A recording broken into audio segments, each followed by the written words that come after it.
నమస్తే ఫ్రెండ్స్, నేను ఈరోజు ఎండుమిర్చి పప్పు చేస్తున్నా అండి.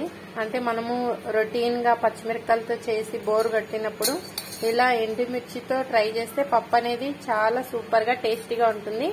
ఫస్ట్ అయితే ఒక టీ గ్లాస్ పప్పుని తీసుకొని కొద్దిగా ఫ్రై చేసుకున్నా అండి. ఒక చుక్క ఆయిల్ వేసుకొని అట్లా కొంచెం ఫ్రై చేసి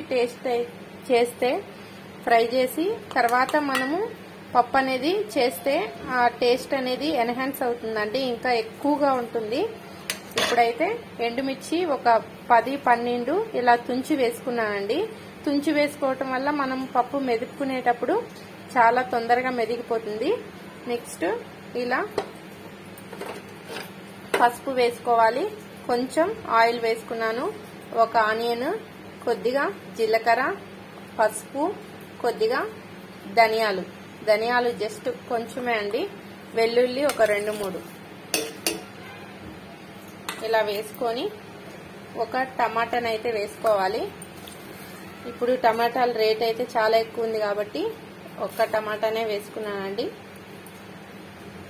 కొద్దిగా చింతపండు ఇలా వేసుకొని కొద్దిగా పప్పు అనేది బాగా కొంచెము ఉడుకుతున్నప్పుడు మనం అప్పుడు విజిల్ పెట్టుకుంటే పప్పు అనేది పొంగకుండా ఉంటుందండి.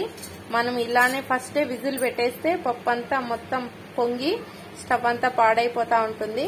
మనం ఇలా కొంచెం ఉడికిన తర్వాత మనం విజిల్ పెడితే ఒక 3 విజిల్స్ వస్తే పప్పు అనేది ఎక్కువ ఉడకకుండా మనకి సరిపోతుందండి. ఇప్పుడైతే కొద్దిసేపు ఉడికిన తర్వాత నేను విజిల్ అయితే పెడతానండి. ఇలా ఉడుకుతున్నప్పుడు ఇప్పుడు కుక్కర్ మూత పెట్టి విజిల్ పెట్టాలి, 3 విజిల్స్. నాకు అది పప్పుని బట్టి ఉంటుందండి, పప్పు వాటర్ని బట్టి మనము పప్పు మెరిగేది ఉంటుంది, ఉడికేది. నేనైతే ఇప్పుడు నాకు 4 విజిల్కి ఇలా అయితే ఉడికిందండి.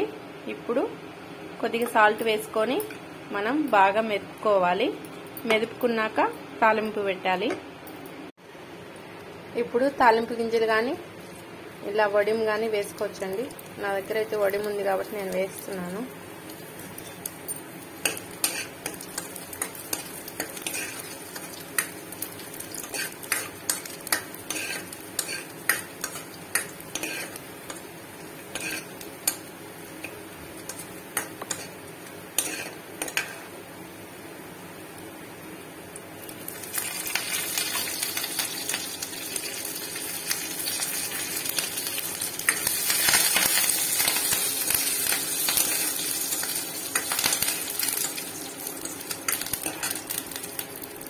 అంతే అండి. ఇప్పుడు పప్పులోకి వేసుకోవాలి. మనం పప్పు వెనుకున్న తర్వాత మనకి పప్పు లూజ్గా కావాలా కొంచెం గట్టిగా కావాలా తినేదాన్ని బట్టి మనం అడ్జస్ట్ చేసుకోవాలండి. నాకైతే కొంచెం లూజ్గా కావాలి, ఎందుకంటే నేను సంగటి చేస్తున్నా అండి. ఈరోజు అయితే పిల్లలకి హాలిడే ఉంది కాబట్టి చాలా హెల్దీగా సంగటి విత్ ఈ పప్పు చారుతో పెడితే చాలా టేస్టీగా ఉంటుంది. ఎండుమిర్చితో వేస్తే బాగుంటుంది కాబట్టి నేనైతే ఇలా చేసుకున్నాను. అదే రైస్లోకి అయితే కొంచెం వాటర్ తక్కువగా పోసుకోవాలండి. అంతే అండి, చాలా ఈజీగా టేస్టీగా.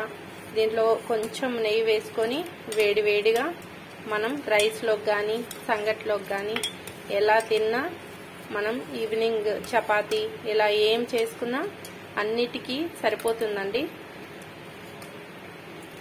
మీకు నచ్చితే ఒక లైక్ చేసి షేర్ చేసి సబ్స్క్రైబ్ చేయండి. Thank you.